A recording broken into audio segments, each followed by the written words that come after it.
여러분, 혹시 요즘 이런 생각 해보신 적 있으신가요? 내가 지금 쓰는 돈, 과연 노후에도 감당할 수 있을까? 최근 뉴스에서 보셨을 겁니다. 50대 직장인이 퇴직 후에도 골프와 외제차 생활을 유지하다가 결국 빚더미에 앉아 병원비조차 마련하지 못했다는 충격적인 이야기. 단순히 그 사람만의 문제가 아닙니다. 지금 대한민국 50 대비 60대의 절반 이상이 은퇴 후 생활비 지출을 줄이지 못해 큰 위기를 겪고 있다는 통계가 나왔습니다. 혹시 여러분도 나는 예외일 거야라고 생각하시나요? 하지만 씀씀이를 줄이지 못하면 노후는 순식간에 무너질 수 있습니다. 이 영상을 끝까지 보셔야 하는 이유가 바로 여기에 있습니다. 본격적인 영상 시작 전에 구독과 좋아요는 영상 제작에 정말로 큰 힘이 됩니다. 또한 오늘의 영상에는 위에 말씀드린 내용과 관련된 대한민국에서 일어나고 있는 비참한 사례 한 가지와 그와 반대되는 사례를 소개해드리겠습니다. 여러분들이 다 들어보시고 어느 쪽이 내가 원하는 노후의 인생인지 생각해 보시는 시간이 되시기 바라겠습니다. 김영호 씨는 올해 62입니다. 한때 대기업에서 부장 자리까지 올랐던 사람입니다.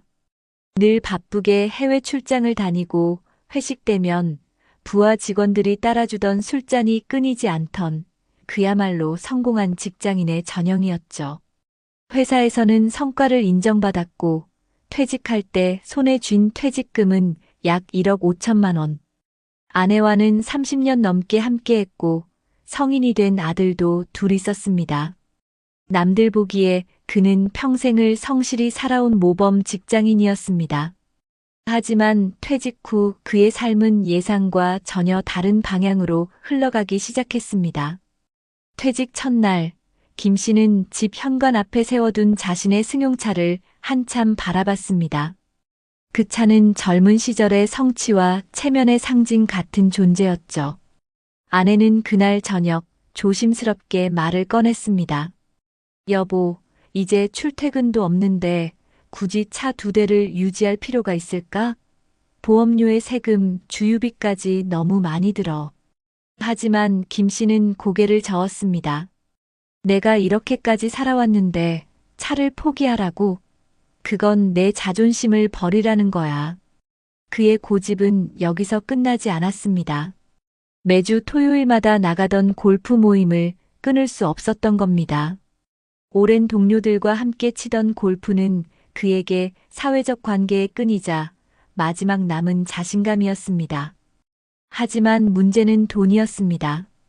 그린피, 캐디비, 식사비까지 합치면 한 번 나가면 30만 원 가까운 지출이 생겼습니다.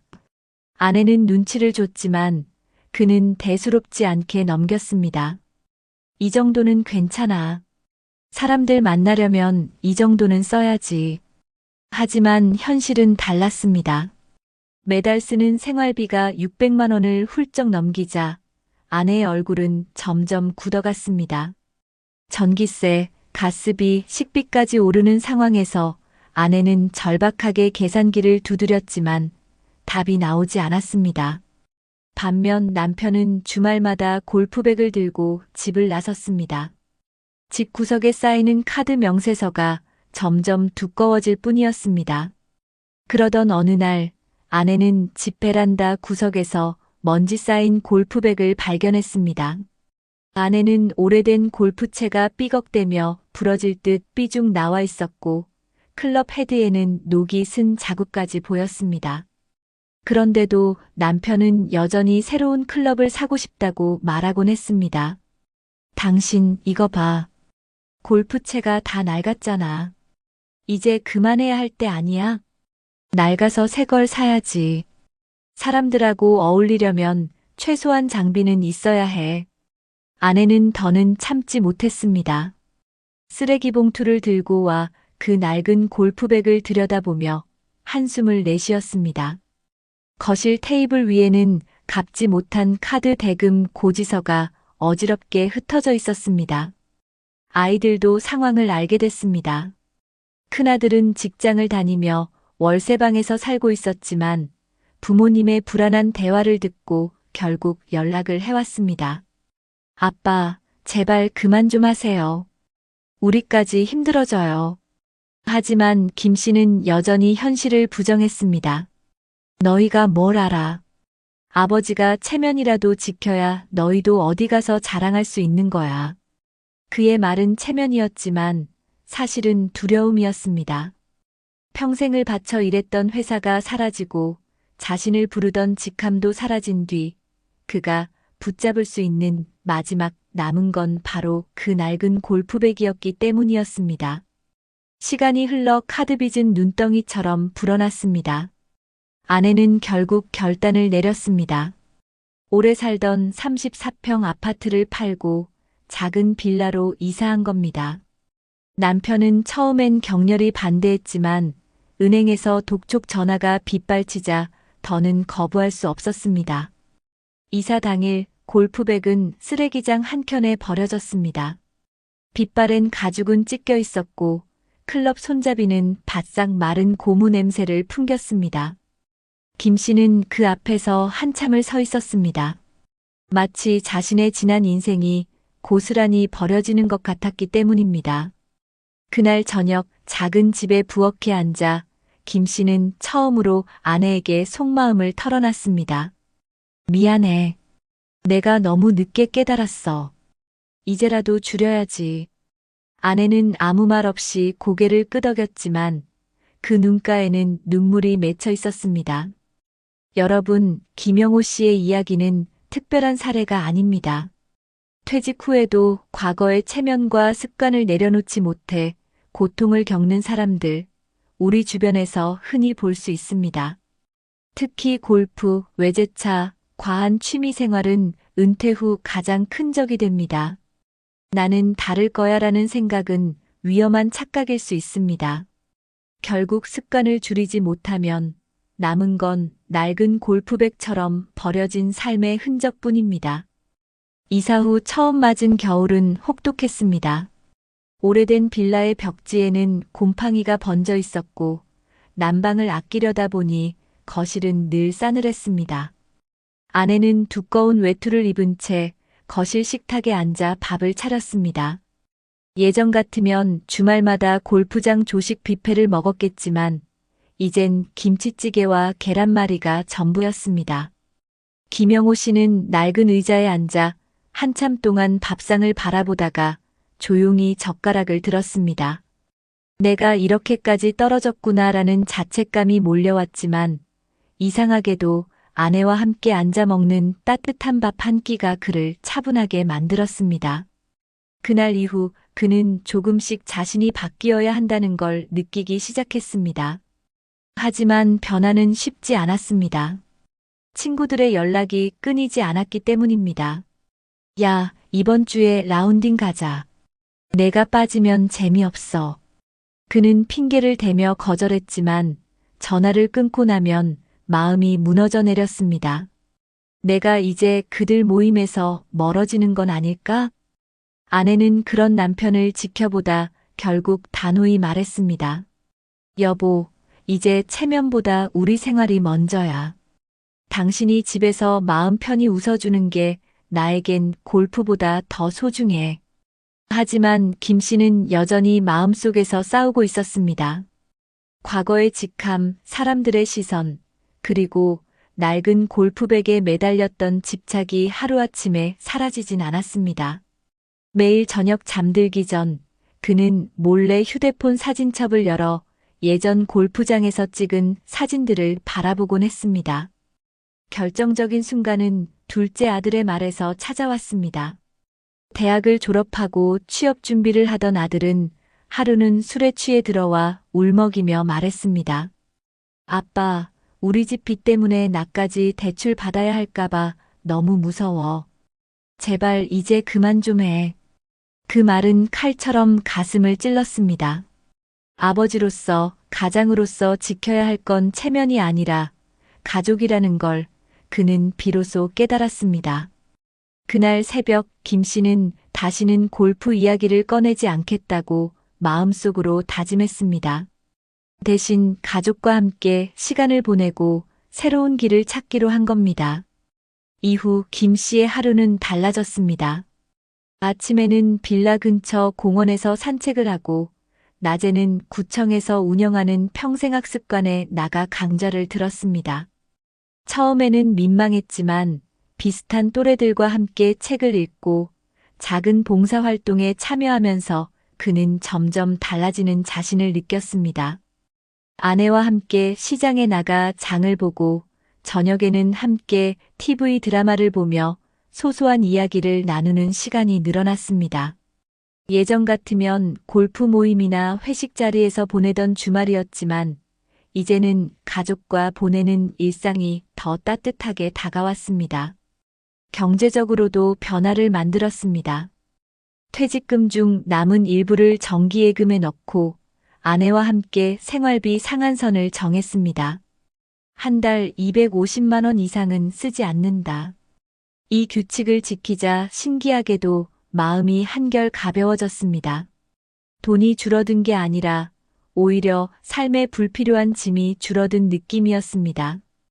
김영호 씨의 이야기는 우리 모두에게 낯설지 않습니다. 퇴직 후에도 과거의 생활을 버리지 못해 흔들리는 사람들, 체면 때문에 골프채를 놓지 못하는 아버지들, 주변에서 쉽게 볼 수 있지 않나요? 하지만 김 씨처럼 늦게라도 현실을 받아들이고 가족과 함께 방향을 바꾸면 무너질 것 같던 노후도 다시 세울 수 있습니다. 쓰레기 더미에 버려진 낡은 골프백은 과거의 상징이었지만 그 자리에 남은 건 가족의 따뜻한 식탁이었습니다. 여러분, 노후를 망치는 건 돈이 아니라 습관입니다. 그리고 그 습관은 지금 바꿀 수 있습니다. 나는 괜찮겠지라는 착각 대신 오늘부터 조금씩 내려놓는 용기. 그것이 우리의 내일을 지키는 가장 확실한 방법입니다. 여러분 어떠시나요? 위의 사례는 정말 비참하고 서글픈 인생 아닌가요? 하지만 지금부터 소개해드리는 사례는 정반대의 선택으로 행복한 노후를 보내고 있는 분을 소개해드리겠습니다.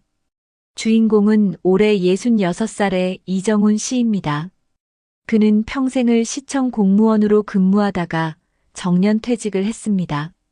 화려한 직함은 없었지만 늘 주민들을 위해 묵묵히 일했던 성실한 사람이었죠. 퇴직할 때 별도의 퇴직금은 없었지만 매달 국민연금과 더불어 공무원 연금으로 약 230만 원을 꾸준히 받게 되었습니다. 주변에서는 월급처럼 꼬박꼬박 나오는 연금이 얼마나 든든하겠냐며 부러워했지만 정작 이 씨는 젊었을 때부터 그 하루하루를 철저히 준비해왔습니다. 그는 결코 큰 돈을 만져본 적은 없었습니다. 대신 작은 것 하나라도 계획하고 실천하는 습관이 몸에 밴 사람이었습니다.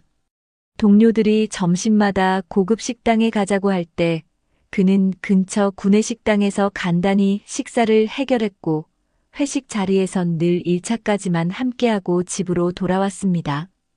덕분에 아이들과 함께 저녁을 먹는 시간이 늘었고 가족과의 대화는 자연스럽게 그의 일상에 녹아 있었습니다.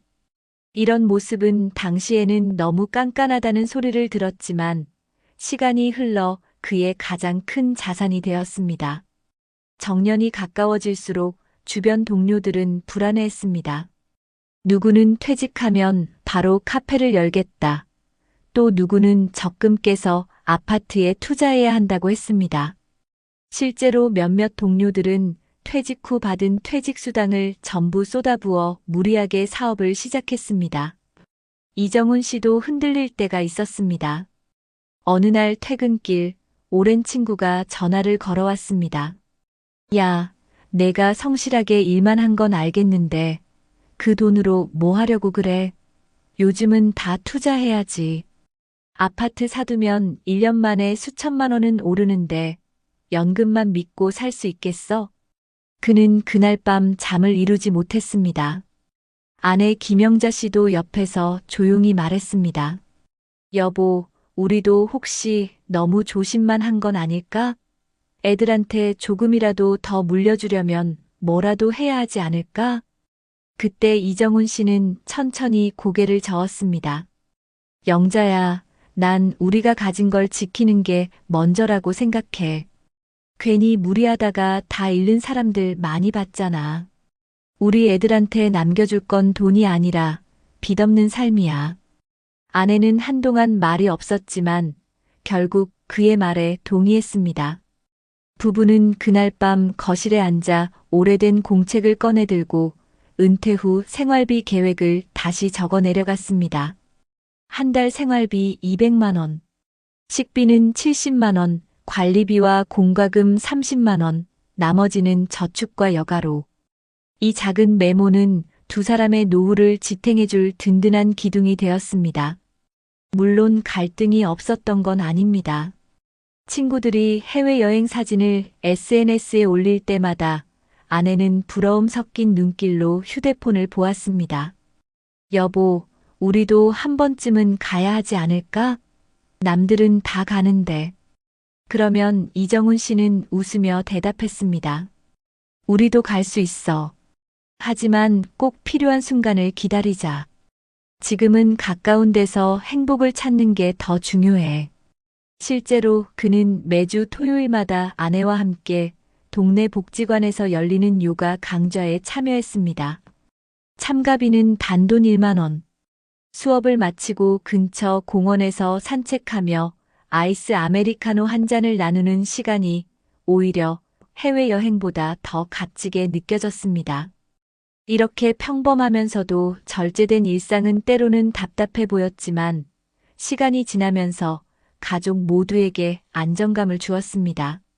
자녀들은 우리 집은 늘 흔들리지 않는다는 믿음을 가졌고 덕분에 학자금 대출을 갚을 때도 부모에게 의지하기보다 스스로 해결하려는 자세를 보였습니다.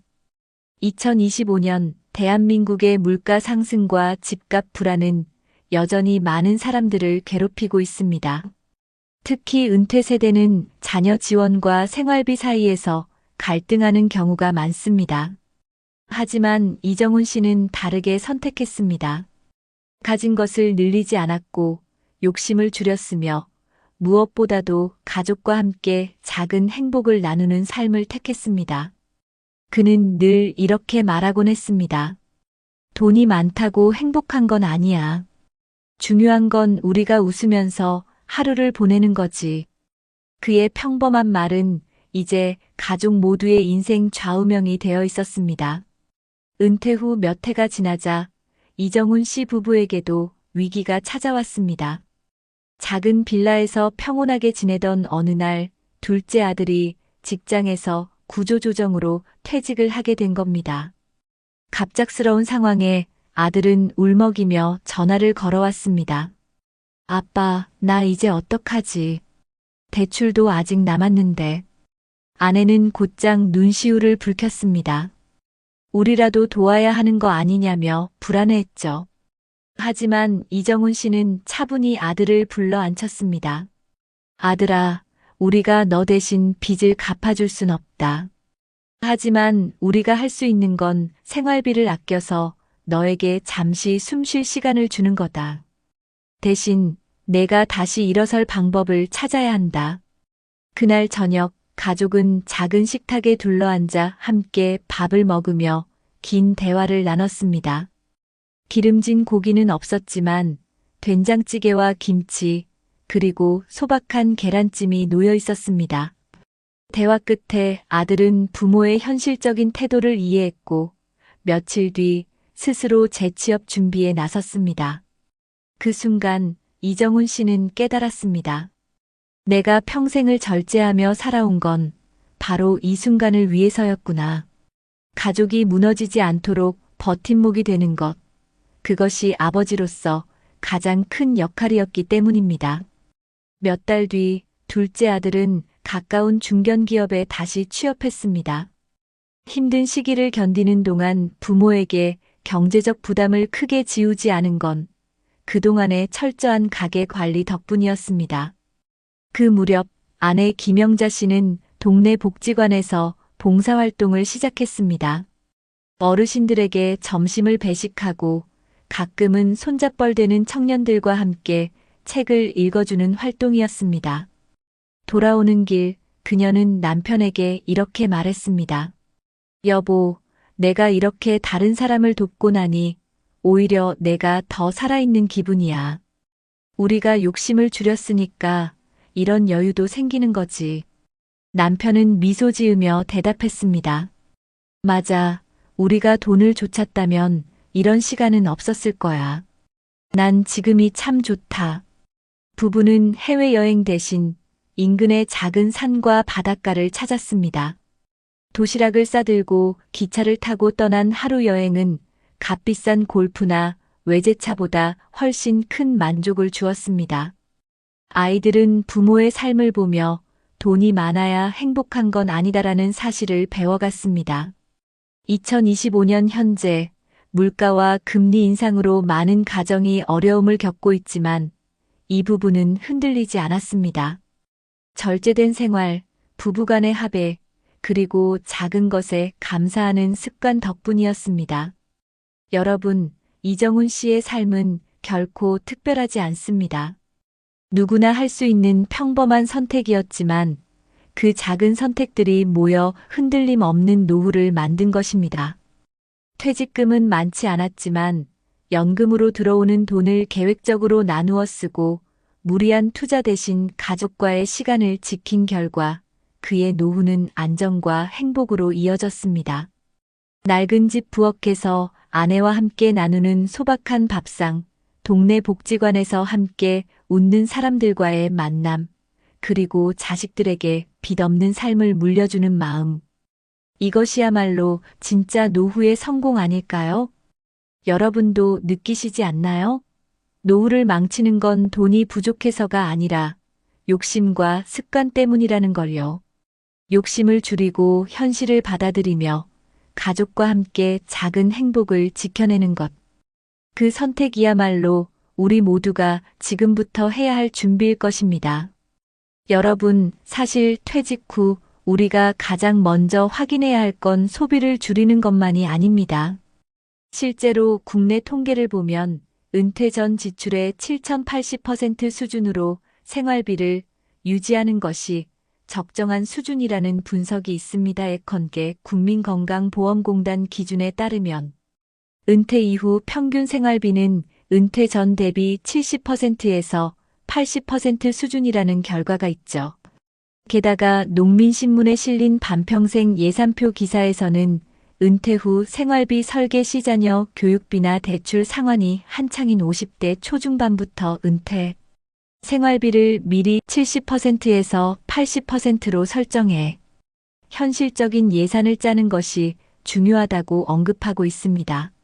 이를 통해 우리는 노후 준비의 첫 출발이 현재의 소비를 단순히 절반 이하로 줄여라가 아니라 현재 생활비의 어느 정도를 유지하며 어떻게 재배치할지를 설계하는 것이라는 점을 명확히 알 수 있습니다.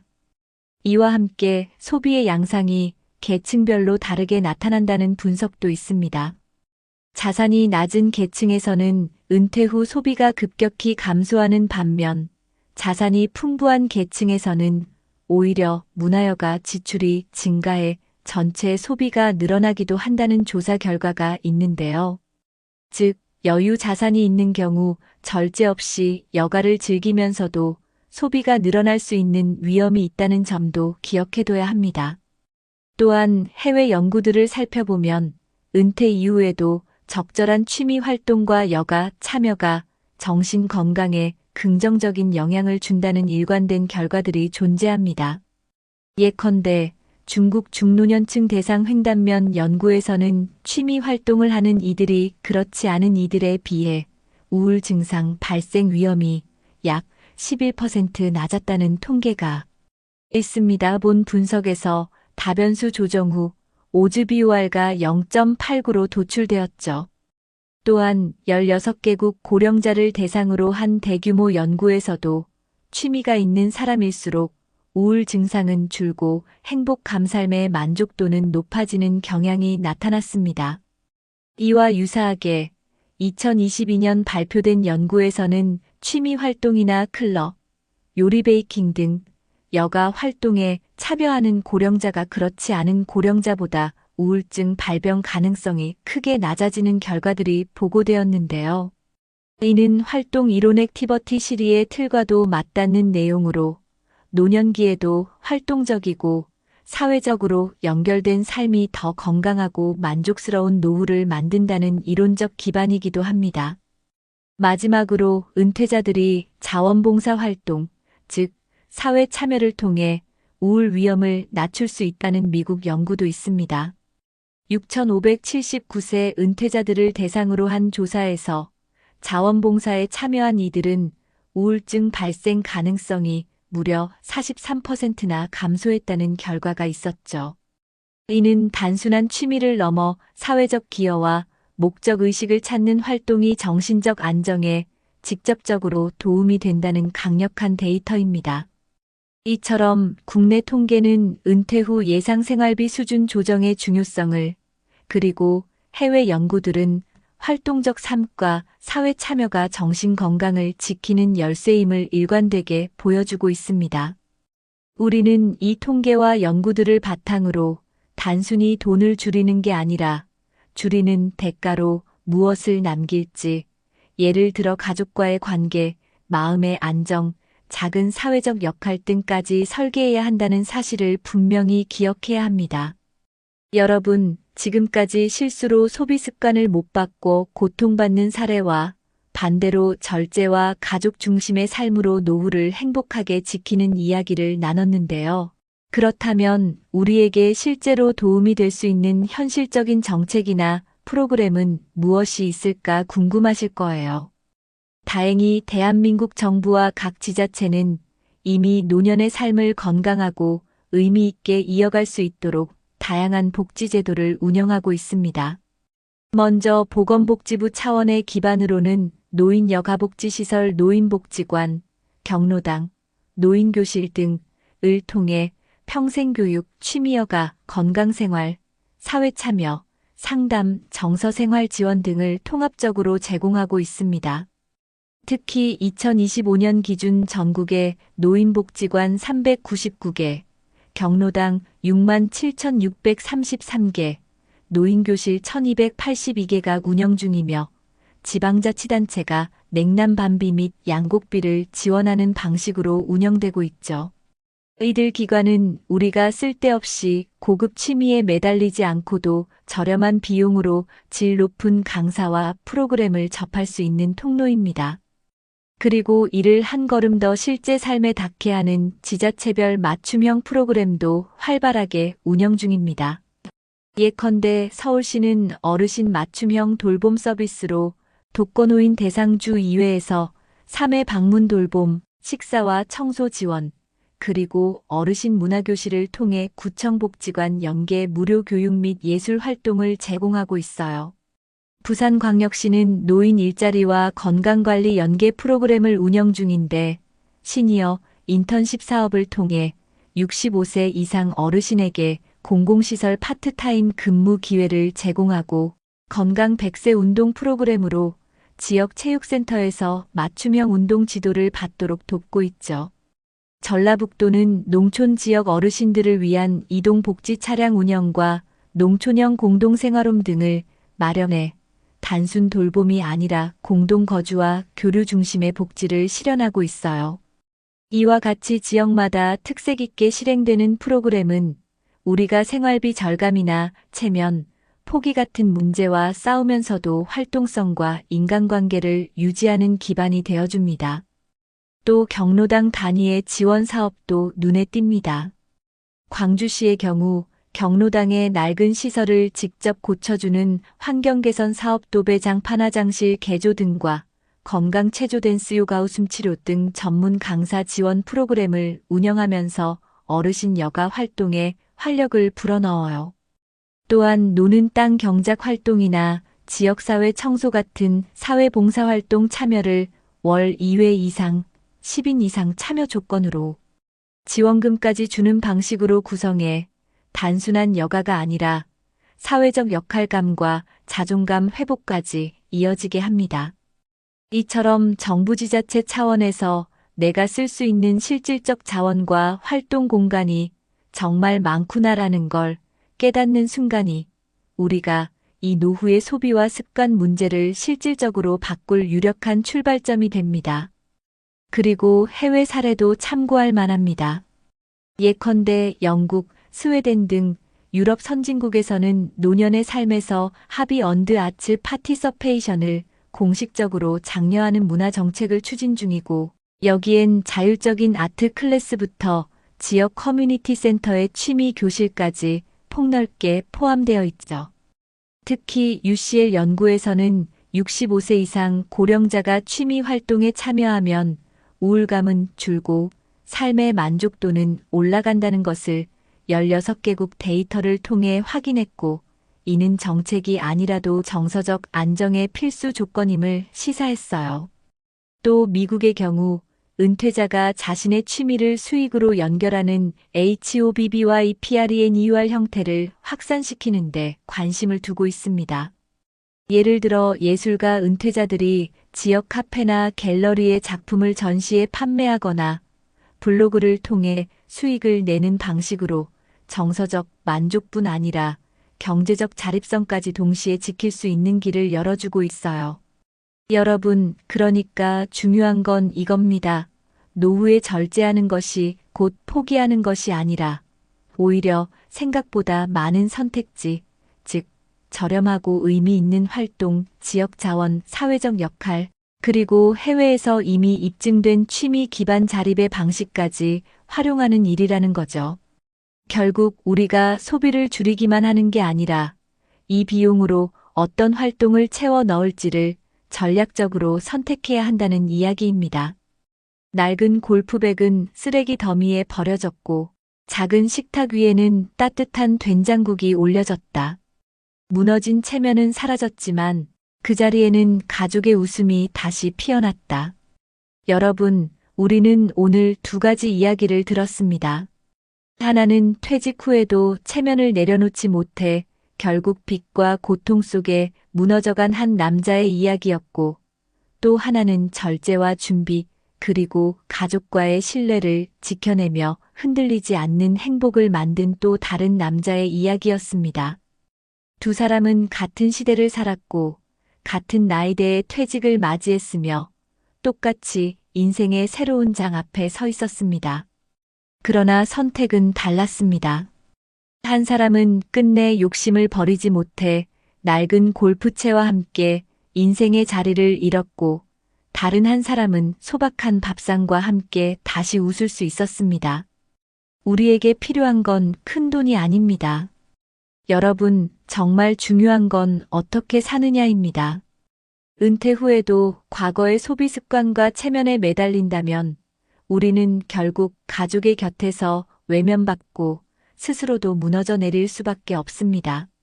하지만 눈높이를 낮추고 작은 행복을 받아들이며 가족과 함께 같은 길을 걸어간다면 노후는 결코 두렵지 않습니다. 오히려 더 따뜻하고 더 자유로워질 수 있습니다. 50대, 60대, 그리고 70대인 여러분. 혹시 지금도 마음속에서 나는 다를 거야. 나는 아직 괜찮아라는 생각을 하고 계시진 않나요? 하지만 오늘의 사례는 분명히 말해주고 있습니다. 준비하지 않으면 누구나 무너질 수 있고 반대로 마음을 단단히 다잡으면 누구나 다시 행복할 수 있다는 것을요. 여러분의 부엌 식탁 위에는 무엇이 놓여 있나요? 카드 고지서와 빚 독촉장이 쌓여 있나요? 아니면 가족과 함께 웃으며 나누는 따뜻한 밥 한 끼가 있나요?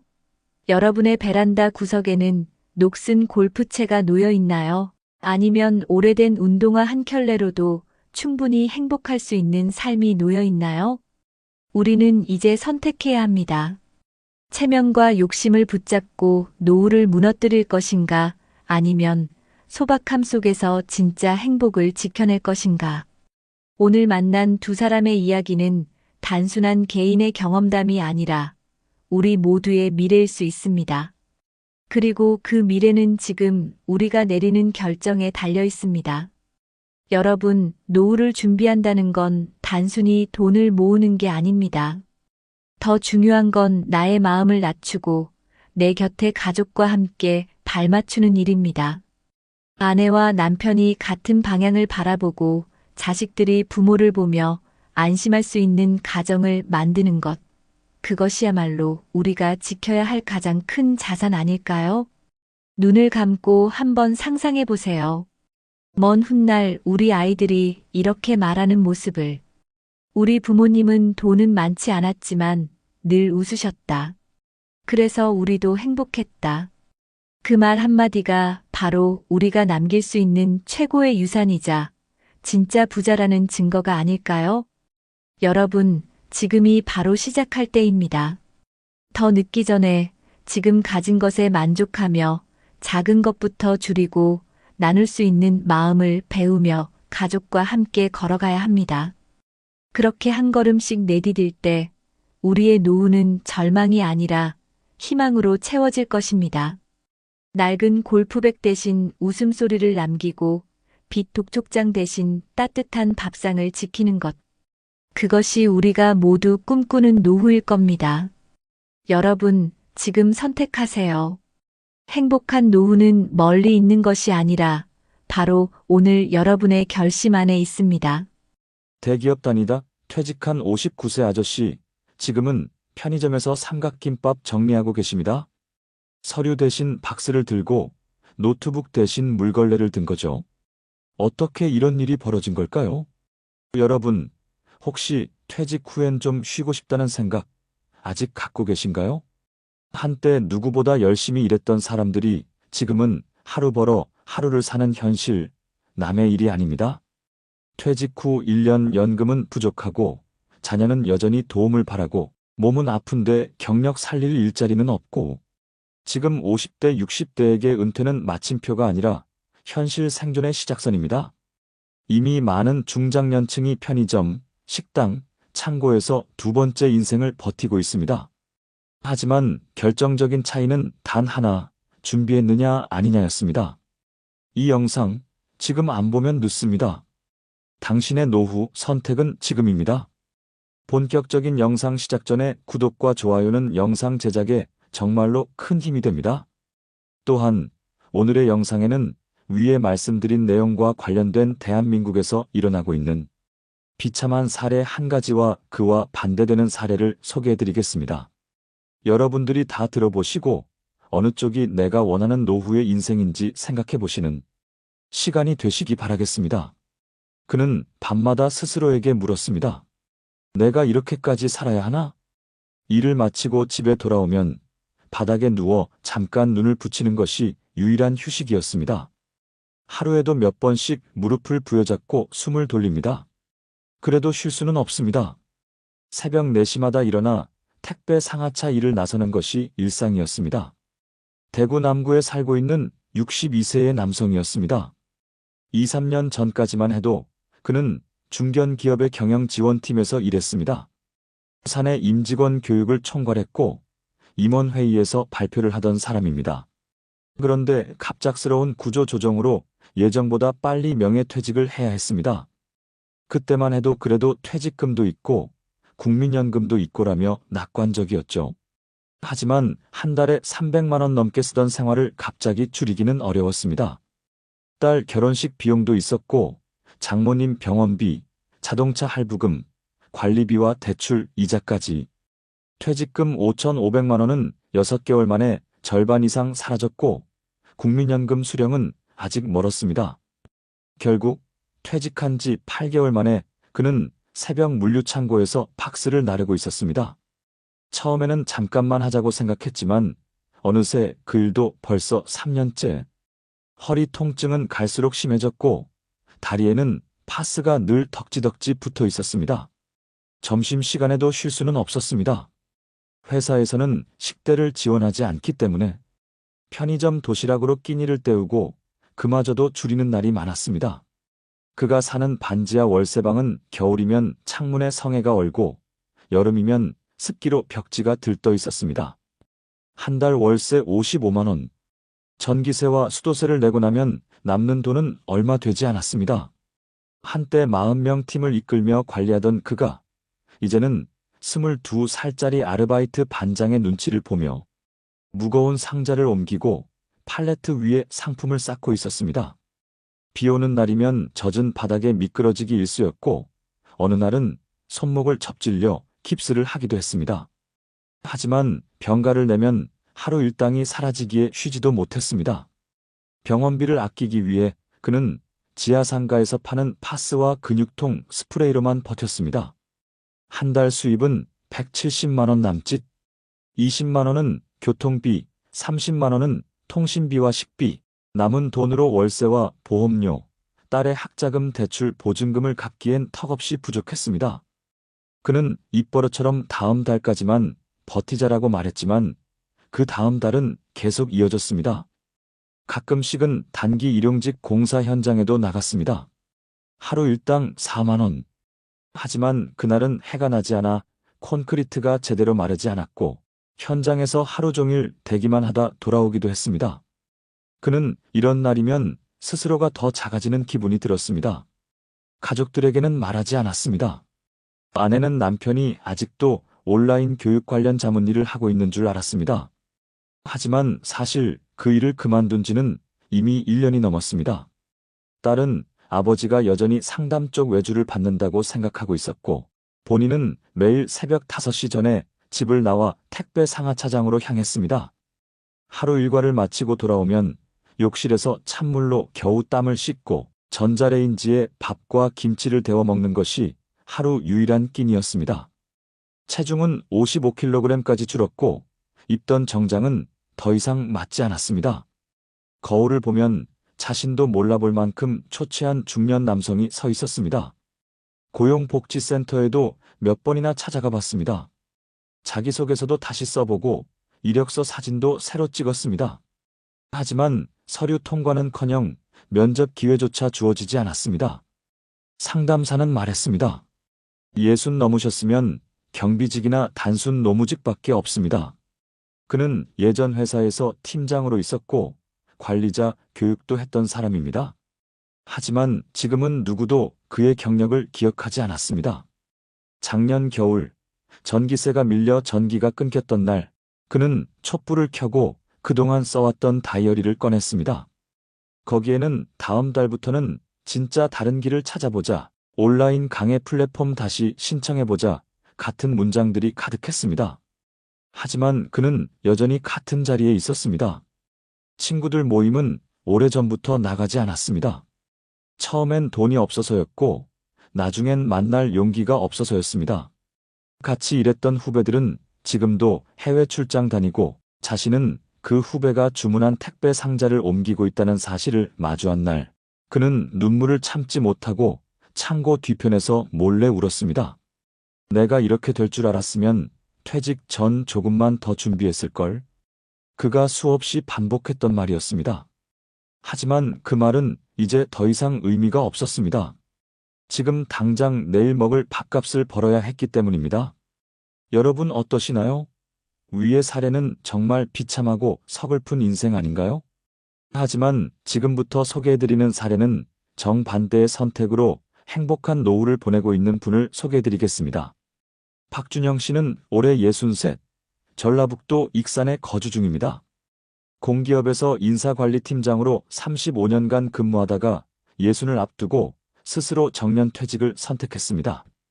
그의 노후는 많은 사람이 부러워할 만큼 안정적입니다.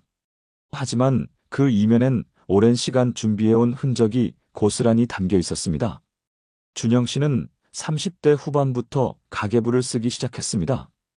매달 고정 지출과 변동 지출을 철저히 나누고 외식은 주말 한 번으로 제한했습니다. 직장 내에서도 짠돌이라는 별명이 붙었지만 그는 흔들리지 않았습니다. 당시만 해도 퇴직이라는 말이 멀게 느껴졌지만 그는 지금부터 조금씩 준비하면 분명 도움이 될 것이라고 믿었습니다. 그는 44세 서울 외곽의 소형 빌라 한 채를 분양받았습니다. 당시 대출금은 3천만 원, 자기 자본은 2천만 원이었습니다. 그 집은 20년 넘게 월세 수익을 가져다 주었고 이후 그 수익을 기반으로 또 하나의 소형 오피스텔을 매입했습니다. 결국 은퇴 직전 그는 두 채의 수익형 부동산과 별도의 연금저축, 그리고 개인연금 계좌를 확보하게 됩니다. 그의 총 자산은 은퇴 당시 약 7억 원. 그중 실물 자산은 5억 원, 금융 자산은 2억 원에 달했습니다. 그는 언제든지 내가 일하지 않아도 매달 250만 원 정도는 들어오게 만들겠다는 목표를 세웠고 그 계획은 현실이 되었습니다. 준영 씨는 퇴직 후 아예 새로운 직업을 시작하기로 마음먹었습니다. 나이 들어도 일할 수 있는 기술을 하나쯤은 갖자는 생각이었습니다. 평소 커피를 좋아했던 그는 전북 평생교육원에 등록해 바리스타 과정을 수강했고 석 달 만에 자격증을 취득했습니다. 지금은 동네 복지관 안에 있는 작은 카페에서 주 이틀, 하루 4시간씩 커피를 내리고 있습니다. 이 일은 돈을 벌기 위한 것이 아니라 사람들과 소통하고 스스로 활력을 느끼기 위한 선택이었습니다. 월급은 많지 않지만 커피 향 속에서 하루를 시작하는 일상이 너무 행복하다고 말합니다.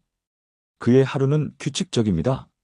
아침 6시면 가까운 공원에서 30분간 빠르게 걷고 일주일에 3번은 수영장을 찾습니다. 건강도 철저히 관리합니다. 정기 검진은 빠짐없이 받고 식단도 의사의 권고에 따라 조절해왔습니다.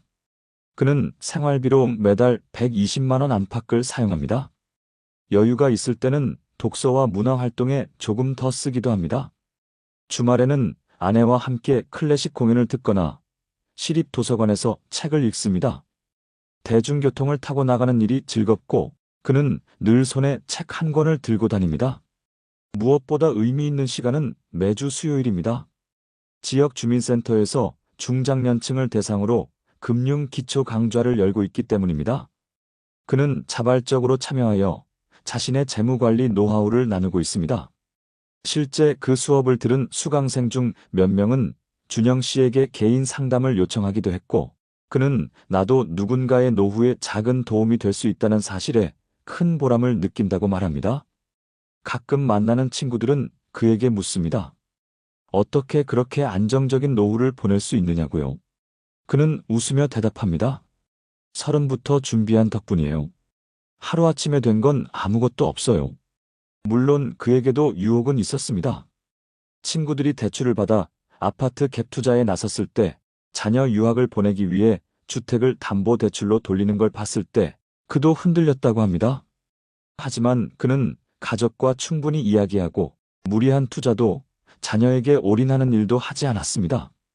자녀는 자녀의 삶을, 자신은 자신의 노후를 책임지는 게 옳다는 믿음 때문이었습니다. 현재 그의 아내도 은퇴 후 지역 아동센터에서 미술 수업을 진행하며 소소한 수입을 올리고 있습니다. 두 사람은 각자의 방식으로 일과 삶을 이어가고 있고 매일 저녁이면 함께 텃밭에 물을 주거나 근처 작은 호숫가를 산책하며 하루를 마무리합니다. 최근엔 손주 둘이 놀러 오면 집 앞 공원에서 돗자리를 깔고 김밥을 먹는 게 가장 큰 낙이라고 합니다. 그는 말합니다. 돈이 많다고 행복한 건 아니에요. 내가 스스로 설 수 있고 하루를 주도적으로 살 수 있다는 게 진짜 복이죠. 그는 누구보다 현실을 일찍 깨달았습니다. 노후는 준비된 자에게 기회이고 준비 없는 자에게는 재앙이라는 말을 스스로의 삶으로 증명해냈습니다.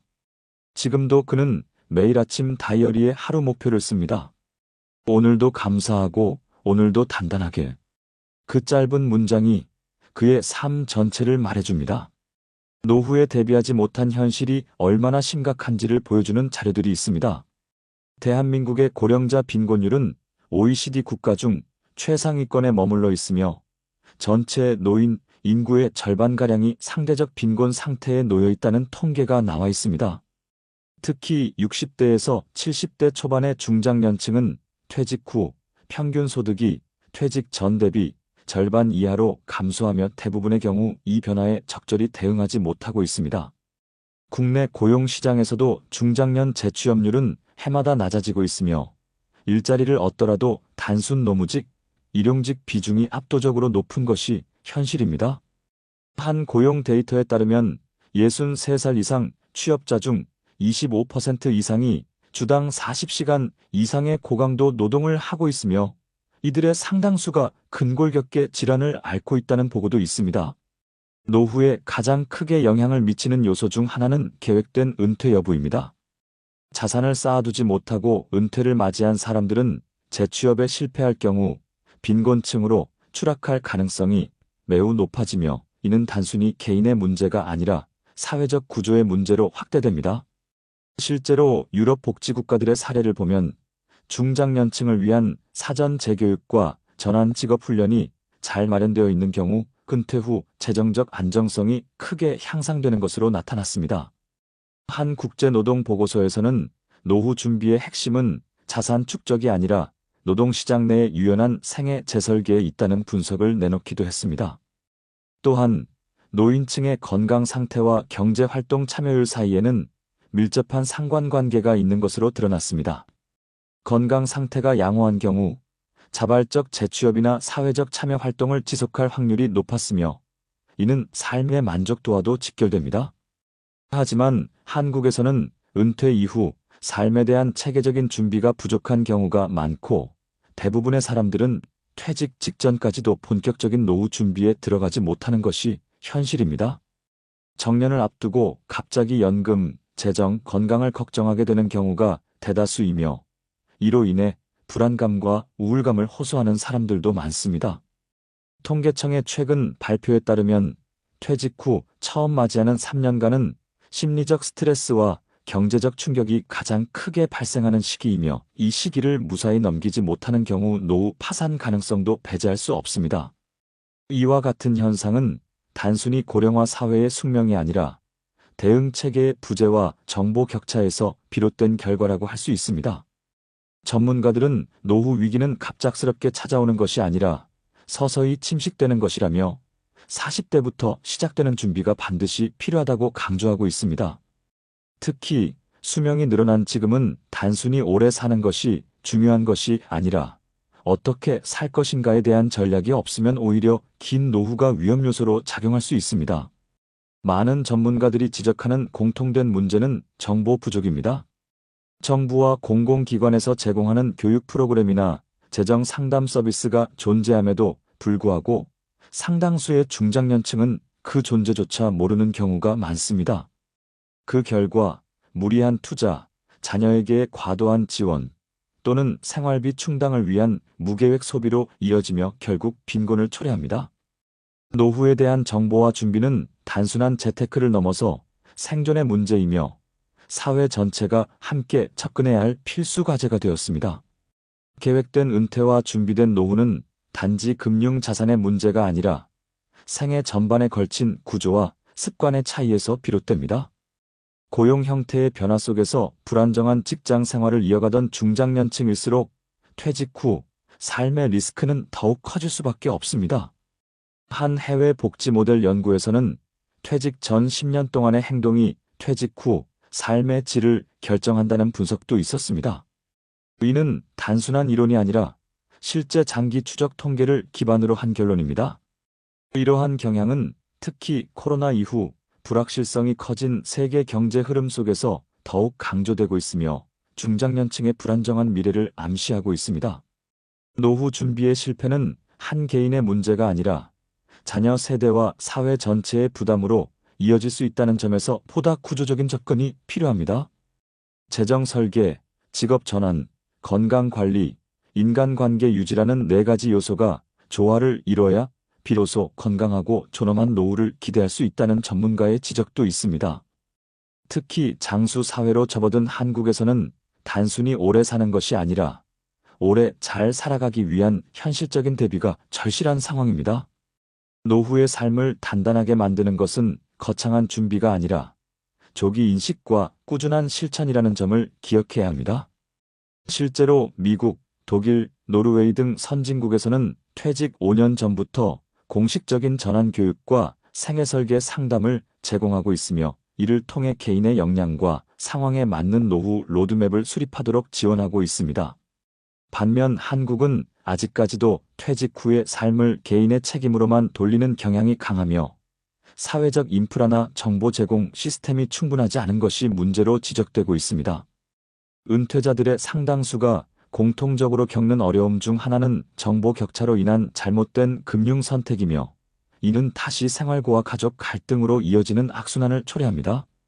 특히 자녀의 결혼, 취업, 주택 마련 등을 이유로 본인의 자산을 과도하게 사용하거나 고위험 금융상품에 투자하는 경우가 적지 않은데, 이러한 결정이 노년의 삶을 송두리째 흔들 수 있다는 경고도 나오고 있습니다. 전문가들은 중장년층을 대상으로 한 맞춤형 정책, 교육, 커뮤니티 기반 지원 체계가 갖춰져야 진정한 의미의 노후 안심 사회가 가능하다고 말합니다.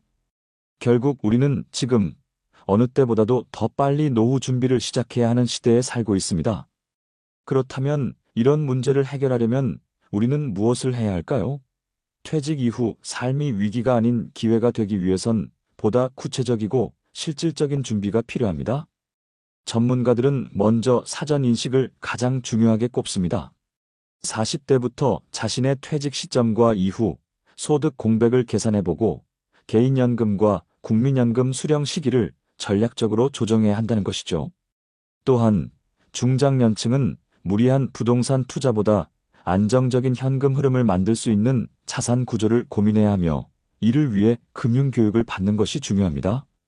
실제로 서울시 50플러스 재단에서는 50대 이상 중장년을 대상으로 재무설계, 인생 이막 직업 찾기, 기술 습득 과정 등을 운영하고 있으며, 일정 수료 후에는 취업 알선이나 창업 멘토링까지 연계되고 있습니다.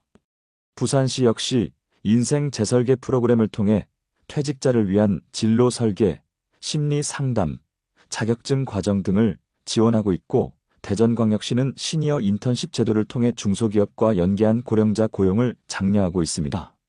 이러한 지자체 프로그램들은 대부분 무료로 제공되며, 실업급여 수급자 외에도 일반 시민 누구나 신청할 수 있도록 문턱을 낮추고 있다는 점에서 주목할 만합니다.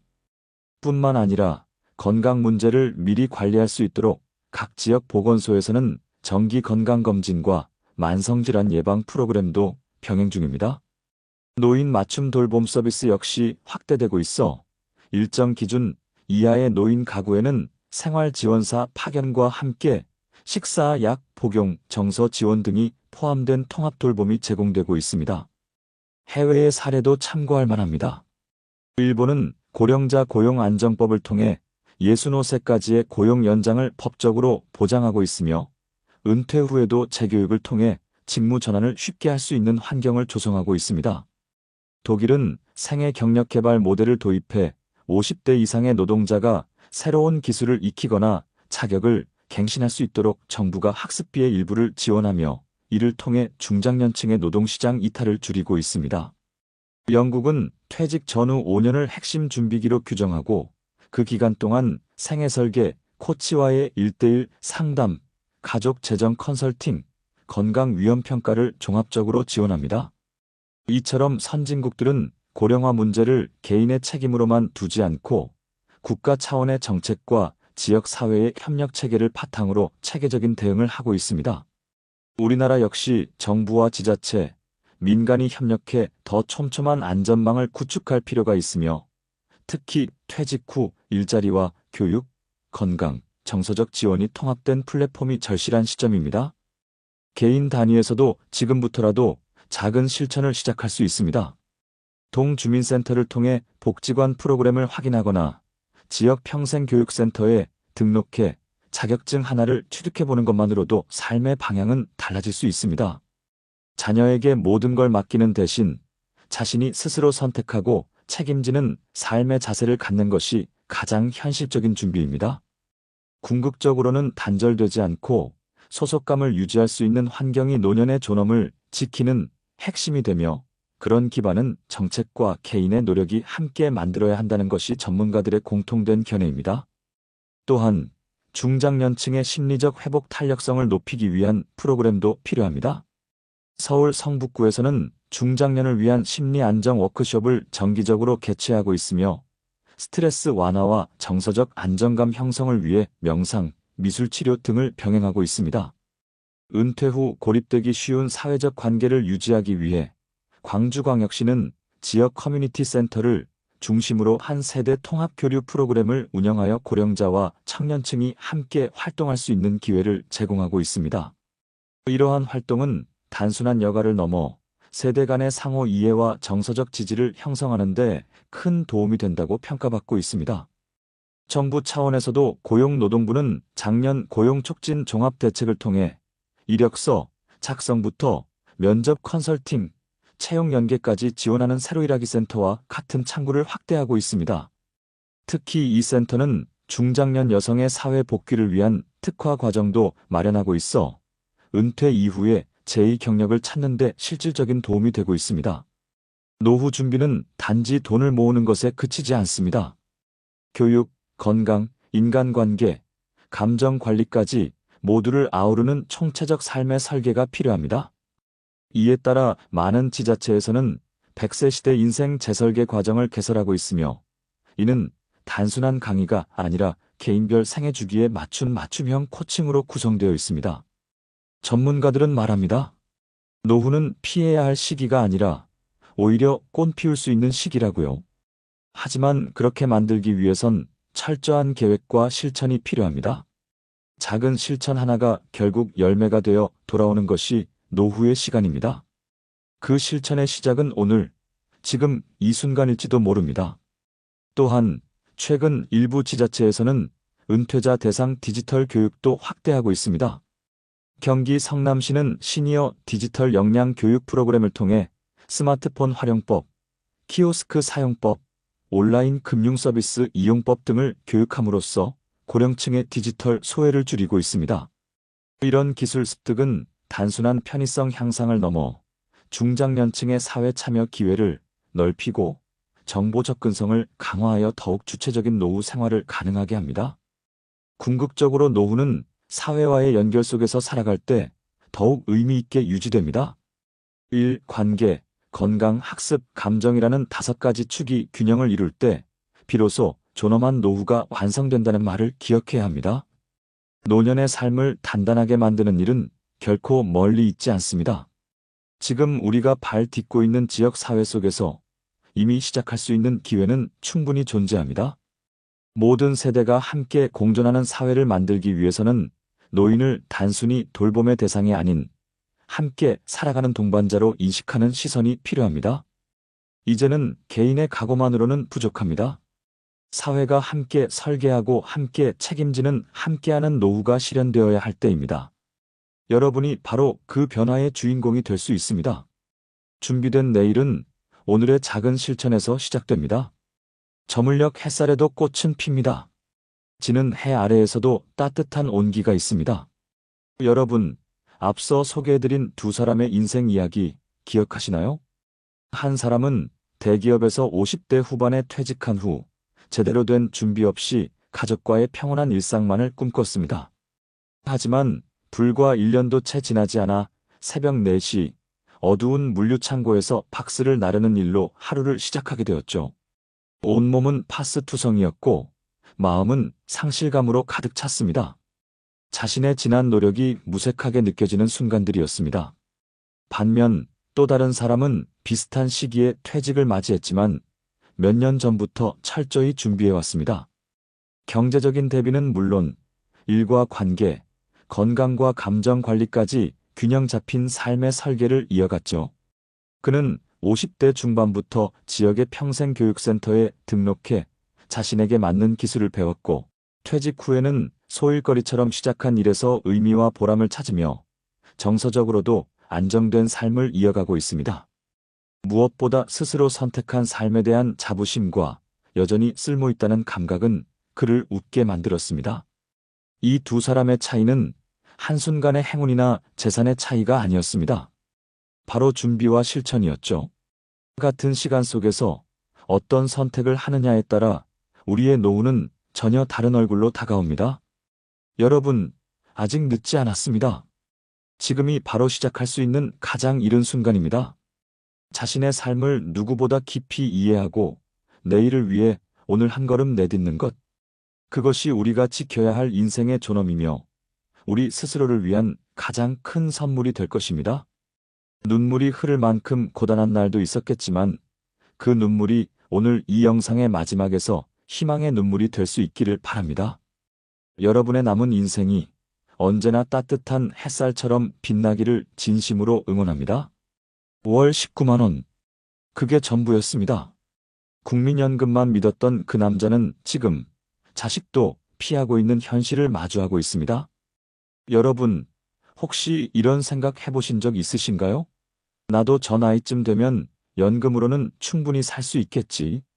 그런데요, 경기도 안산에 사는 68세 김선태 씨는 은퇴 후 처음 받은 국민연금 통장 내역을 보고 며칠을 말없이 앉아 있었다고 합니다.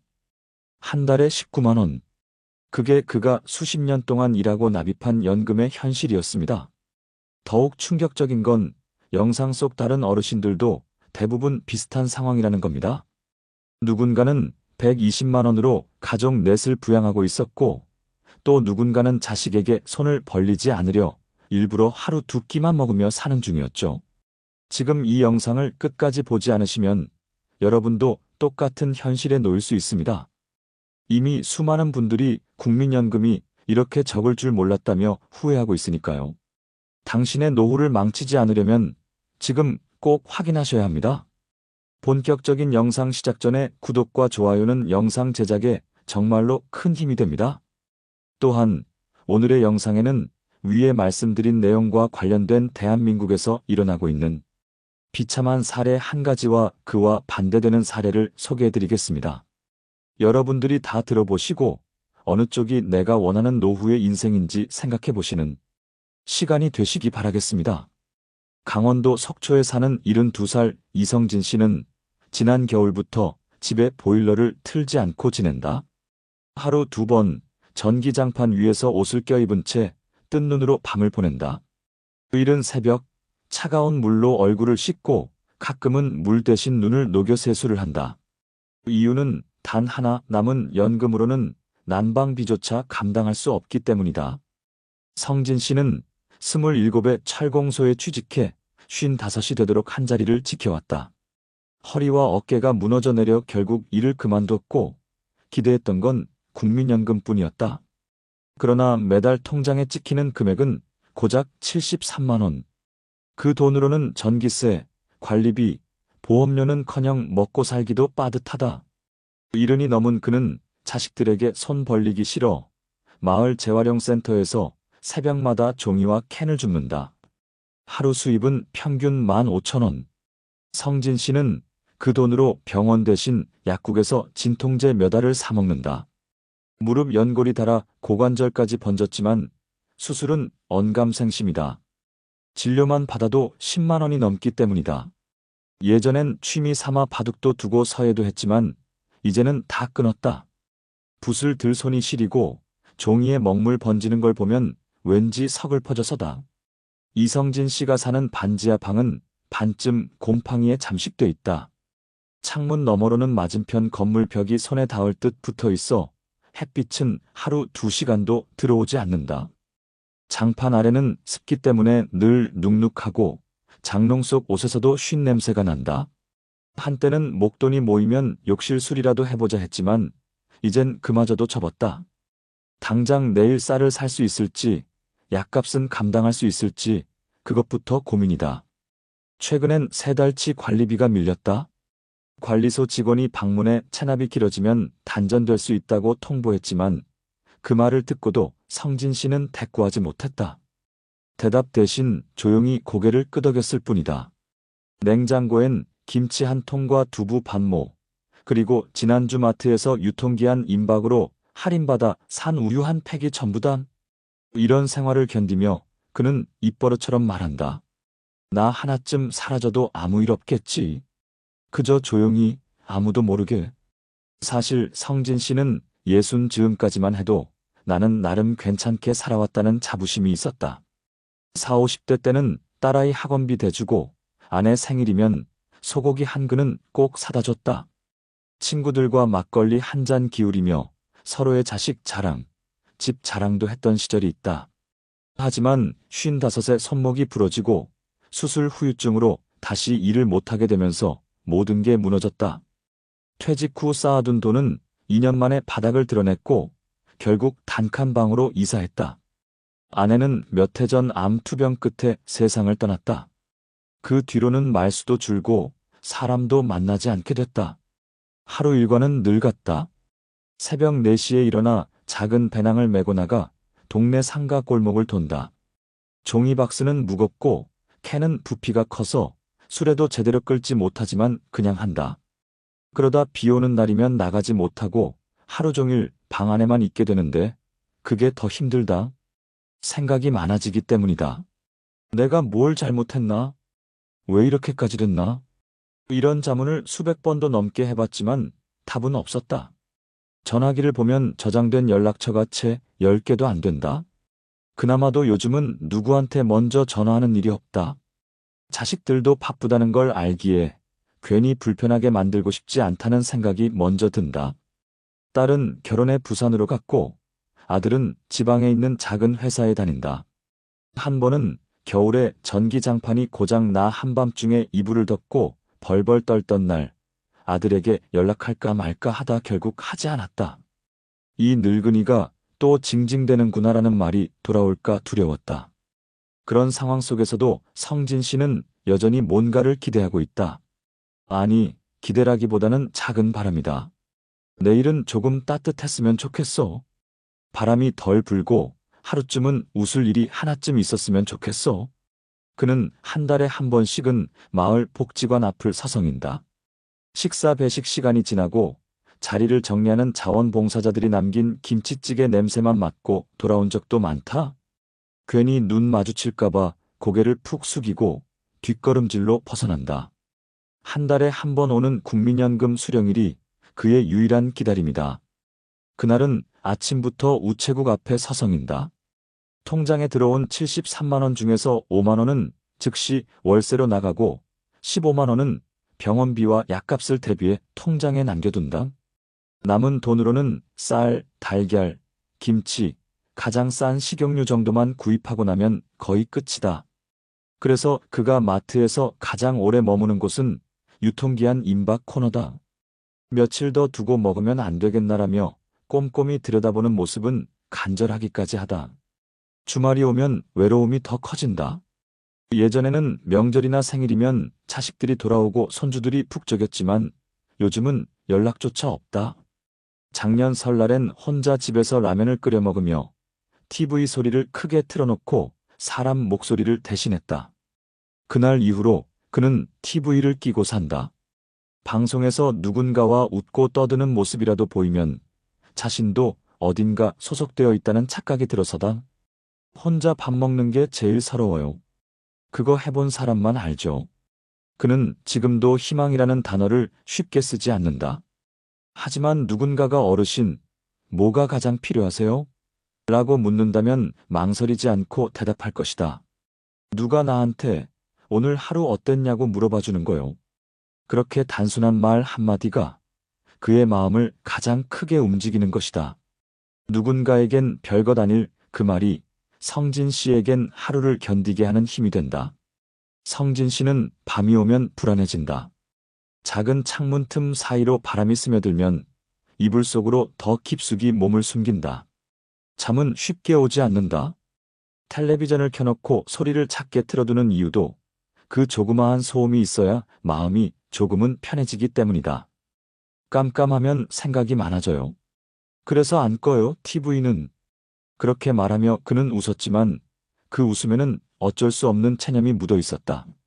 그가 가장 최근에 외출한 날은 동사무소에서 운영하는 무료 건강 상담을 받기 위해서였다. 버스를 타고 2정거장 가야 했는데 교통카드에 잔액이 없어 그냥 걸어갔다. 다녀온 뒤 무릎이 붓고 허리가 저렸지만 그는 그래도 사람 얼굴 보니까 좋더라고 말했다. 가는 길에 공원 벤치에 앉아 해바라기를 했던 시간, 그게 그달 유일한 휴식이었다. 이성진 씨는 더 이상 내일을 기대하지 않는다. 다만 오늘 하루가 무사히 지나가길 바랄 뿐이다. 그에게 노후란 편안함이 아니라 고요한 생존의 시간이다. 아무도 그의 이름을 부르지 않는 하루가 반복되고 어제와 똑같은 오늘이 흐른다. 그 속에서 그는 묵묵히 버티고 있다. 조용히, 아주 조용히. 여러분 어떠시나요? 위의 사례는 정말 비참하고 서글픈 인생 아닌가요? 하지만 지금부터 소개해드리는 사례는 정반대의 선택으로 행복한 노후를 보내고 있는 분을 소개해드리겠습니다. 경기도 용인시 기흥구에 사는 69살 정혜성 씨는 매일 아침 7시가 되면 직접 내린 원두 커피 한 잔을 들고 베란다에 나간다. 햇살이 따뜻하게 들어오는 시간, 그는 가볍게 스트레칭을 하며 하루를 시작한다. 그의 일상은 간결하지만 단단하게 정돈돼 있다. 은퇴 후의 삶이 이렇게 평온할 수 있다는 걸 사람들에게 보여주는 존재라 해도 과언이 아니다. 정혜성 씨는 대기업 전자회사의 회계팀에서 35회를 근무했다. 매년 성실히 연금보험료를 납부했고 퇴직 직전 10년은 퇴직연금과 개인연금까지 추가로 준비해 두었다. 그의 월 수령액은 국민연금과 퇴직연금, 개인연금을 합쳐 약 250만 원 정도다. 여기에 젊은 시절 마련해둔 소형 상가에서 나오는 임대 수입이 한 달에 45만 원, 생활비, 취미, 여유자금까지 감안해도 매달 일정 금액이 저축으로 쌓인다. 그는 항상 가계부는 마음의 체중계라고 말한다. 퇴직하기 전부터 그는 부부가 함께 사용하는 생활 가계부를 작성해왔다. 매달 고정 지출, 유동 지출, 의료비, 여가 비용을 분류해 체크하고 분기마다 자산 현황을 점검했다. 자녀 교육비를 제외하면 큰 낭비는 없었고 정혜성 씨는 소비보다 관리에 익숙한 사람이었다. 그는 59이 되던 해 회사를 떠나며 이렇게 말했다. 앞으로는 돈을 벌기보다는 삶을 써야겠다. 실제로 그는 퇴직 직후 3개월 동안 전국을 돌며 걷기 여행을 다녀왔다. 스마트폰 대신 필기노트를 들고 다니며 하루하루를 기록했고 지금도 주 2회 복지관에서 글쓰기 수업에 참여하고 있다. 그가 쓴 에세이는 지난해 노인문화센터에서 주최한 수필 공모전에서 우수상을 받기도 했다. 아내와는 주말마다 도서관에서 책을 함께 읽고 종종 근교로 등산도 다닌다. 그는 함께 걷는 시간이 우리 둘 사이를 다시 사랑하게 만들었다고 말한다. 혼자만의 시간이 필요할 때는 집 근처 수목원에 가서 그늘 아래 벤치에 앉아 도시락을 먹는다. 소박하지만 만족스러운 일상이 그에겐 가장 값진 재산이다. 건강 역시 빠질 수 없다. 정혜성 씨는 하루 만보 걷기를 10년 넘게 실천하고 있다. 고혈압 진단을 받았을 땐 바로 식단을 바꿨고 매년 정기검진도 빠뜨리지 않는다. 덕분에 지금은 약도 거의 끊은 상태다. 돈이 많다고 건강을 살 수는 없지만 건강하면 돈을 덜 쓰게 되더라고요. 그의 말에 고개가 절로 끄덕여진다. 그는 지역 커뮤니티 활동에도 적극적이다. 마을 도서관에서 매주 열리는 인생 독서회에 참석하고 분기마다 지역 초등학교에서 경제교육 봉사도 나간다. 배운 걸 나누는 게 가장 오래 남는다는 것이 그의 철학이다. 이런 활동을 통해 그는 또래 친구들과의 유대를 계속 유지하고 정신적인 외로움에서 멀어질 수 있었다. 가장 인상적인 건 자녀와의 관계다. 그는 두 자녀에게 결혼자금이나 집값 지원을 해준 적이 없다. 대신 20살이 되던 해 각각에게 나는 너희의 후견인이 아니라 조언자라고 선언했고 자녀들도 그 방식을 존중했다. 지금은 각자 자립해 살고 있고 명절이나 기념일엔 정혜성 씨 부부의 집에 식구들이 모여 함께 식사를 한다. 그는 이렇게 말한다. 노후는 돈만으로 해결되지 않아요. 관계도 습관도 정신도 다 같이 준비해야 해요. 저는 나를 지키는데 돈을 썼고 시간을 들였어요. 요즘도 그는 아침에 자전거를 타고 마트에 가는 길에 이웃 어르신들을 만나면 반갑게 인사하고 가끔은 집으로 초대 된장찌개에 막걸리 한 잔을 대접한다. 소박하지만 풍요로운 그의 모습은 준비된 노후가 어떤 것인지를 보여준다. 정혜성 씨에게도 시련이 없었던 것은 아니다. 40대 중반 회사 구조 조정 대상이 되었던 적이 있었다. 그때 그는 가계와 자산을 처음으로 재점검하며 생애 최초의 재무 상담을 받았다. 이후로 그는 자산 포트폴리오를 조정했고 펀드보다는 안정적인 적립식 보험을 중심으로 장기 플랜을 세웠다.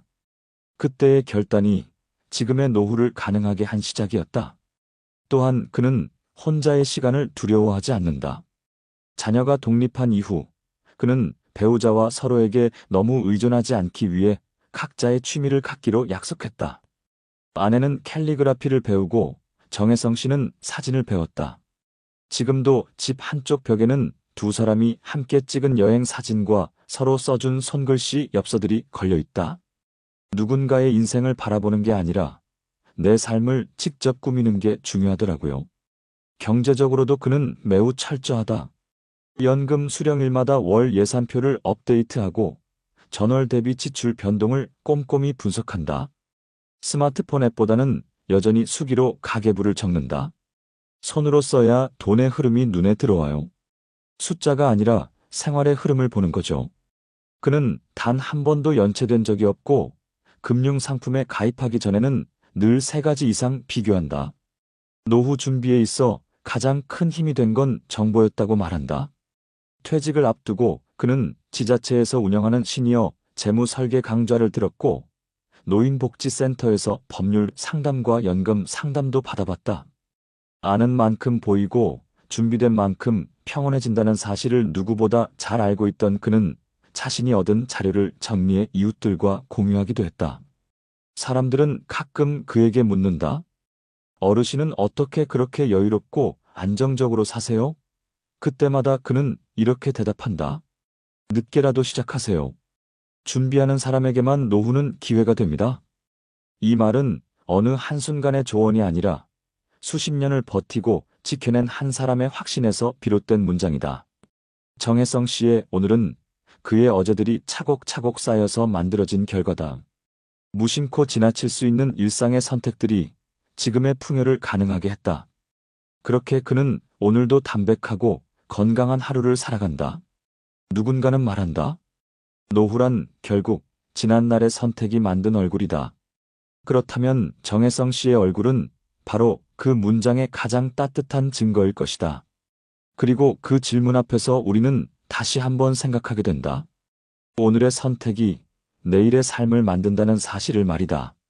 실제로 노후를 안정적으로 보내고 있는 사람과 그렇지 않은 사람 사이에는 명확한 차이가 존재한다는 통계들이 있다. 최근 국제노동기구와 경제협력개발기구에서 발표한 자료에 따르면 노년기 빈곤율은 공적연금 수령 여부, 자산 유무, 그리고 개인의 경제적 독립 수준에 따라 큰 차이를 보인다. 특히 우리나라의 노인 빈곤율은 OECD 평균의 3배 이상으로 나타나고 있으며 이는 연금 제도만으로는 노후 생계를 보장받기 어렵다는 점을 시사한다. 국내에서도 통계청 자료에 따르면 국민연금 수령자의 평균 월 수령액은 약 80만 원 내외지만 실제 생활에 필요한 최소 노후 생계비는 200만 원을 훌쩍 넘는 것으로 조사되었다. 이 격차는 국민연금만으로는 기본적인 생활조차 유지하기 힘들다는 현실을 보여주는 대표적인 예다. 반면 퇴직연금이나 개인연금, 임대수입 등 복수의 소득원을 확보한 경우 노후의 경제적 안정성과 심리적 만족도가 크게 상승한 것으로 나타났다. 미국 은퇴연구센터에서는 평균적으로 노후의 삶의 질을 높이기 위해선 최소한 3가지 이상의 소득 흐름이 필요하다는 분석을 내놓기도 했다. 이 소득원에는 국민연금 같은 공적연금뿐 아니라 민간연금, 부동산 임대료, 그리고 파트타임 형태의 활동소득 등이 포함된다. 특히 미국과 일본에서는 은퇴 후에도 지역 커뮤니티 활동이나 공공일자리, 재택근무 등을 통해 수입을 보완하는 노인이 꾸준히 증가하고 있으며 이는 경제적 안정을 넘어 사회적 고립을 막는 데도 긍정적인 영향을 주고 있다. 유럽 복지국가들에서는 고령층의 경제적 자립을 위해 일정 기준 이상 연금 수급자에게는 참여활동에 세제 혜택을 주는 시스템도 운영 중이다. 반면 우리나라의 경우 연금 수령만으로는 의료비나 주거비, 식비 등을 모두 충당하기 어려워 자녀에게 의존하거나 사회복지에 기대는 경우가 많은데 이는 독립적인 노후 삶을 원하는 고령자에게 심리적 스트레스를 가중시킨다는 조사도 있다. 실제로 국민연금 수급자 중에서 절반 이상이 연금만으로는 생계가 불가능하다고 응답했고 다수는 노후 준비가 부족했음을 후회한다고 밝혔다. 반면 복수의 연금 수단과 소규모 자산을 미리 준비한 고령자들은 건강, 여가, 사회활동 참여율에서도 더 높은 만족도를 보였다. 이는 노후의 안정을 위해 연금 수령만으로는 부족하다는 걸 보여준다. 노후의 질은 준비의 범위에 달려 있다. 이 모든 결과들은 지금 우리가 무엇을 선택하느냐에 따라 달라질 수 있음을 뜻합니다. 월 50만 원 받자고 수억짜리 집에서 평생 눈치 보며 살아야 하나요? 여러분, 혹시 이런 질문 해보신 적 있으신가요? 얼마 전 충남 천안에 사는 62세 김상호 씨는 주택연금을 신청하며 이렇게 말했습니다. 나이 들어 자식에게 손 안 벌리면 그게 효도지. 하지만 몇 년이 지나자 예상치 못한 문제가 터졌습니다. 처음엔 괜찮았지만 복리로 쌓이는 이자, 줄어든 수령액, 그리고 점점 오르지 않는 고정연금은 생각보다 빠르게 김 씨의 생활비를 압박했습니다. 이럴 줄 알았으면 집값 정점일 때 신청할 걸. 뒤늦은 후회가 밀려온 거죠. 여러분, 혹시 지금도 주택연금 고민하고 계신가요? 가입 시기, 수령 방식, 목돈 인출 여부, 단 하나라도 잘못 선택하면 그 집은 평생 다시 팔 수도, 자녀에게 온전히 물려줄 수도 없을지도 모릅니다. 지금 이 영상 꼭 끝까지 보셔야 합니다. 지금 선택이 남은 30년을 바꿉니다. 본격적인 영상 시작 전에 구독과 좋아요는 영상 제작에 정말로 큰 힘이 됩니다.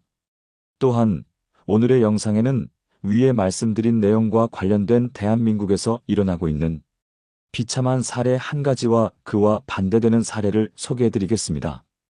여러분들이 다 들어보시고 어느 쪽이 내가 원하는 노후의 인생인지 생각해보시는 시간이 되시기 바라겠습니다. 경기도 시흥에 사는 오정일 씨, 올해 67살입니다. 원래는 건설 현장에서 일하며 3남매를 키웠고 퇴직 후엔 한 채뿐인 30년 된 아파트에서 아내와 조용히 지내고 있었습니다. 은퇴 후 몇 년은 국민연금과 퇴직금 일부로 버텼지만 물가가 오르고 병원비가 늘어나면서 통장은 점점 바닥을 드러냈습니다. 아들 부부는 맞벌이에 바쁘고 딸은 외국에 나가 있는 상황이라 도움을 청할 곳도 없었습니다. 그 무렵 동네 복지센터에서 주택연금 설명회를 들었고 집은 그대로 두고 연금만 받았으면 된다는 말에 마음이 끌렸습니다. 2023년 겨울 오 씨는 주택연금을 신청했고 매달 55만 원씩 들어오는 연금으로 다시 한숨 돌릴 수 있었습니다. 하지만 예상하지 못한 일이 벌어졌습니다. 이듬해 초 아내가 척추압박 골절로 입원하게 된 겁니다. 건강보험이 있어도 간병비와 비급여 치료비가 꽤 들었고 급하게 1,500만 원 정도가 필요해졌습니다. 오 씨는 고민 끝에 목돈 인출 기능을 사용했습니다. 일단 1,500만 원만 꺼내고 나머지는 예전처럼 받으면 되겠지라고 생각했죠. 그 순간부터 매달 받던 연금은 55만 원에서 42만 원으로 줄었고 복리로 붙는 이자는 생각보다 훨씬 빠르게 불어나기 시작했습니다. 처음엔 괜찮았지만 2년, 3년이 지나자 문제가 생겼습니다. 생활비는 그대로인데 연금액은 고정이고 물가는 매년 올라가니 체감 수입은 줄어드는 느낌이었습니다. 게다가 병원비와 약가, 전기세, 관리비 같은 고정 지출은 줄어들 리 없었습니다.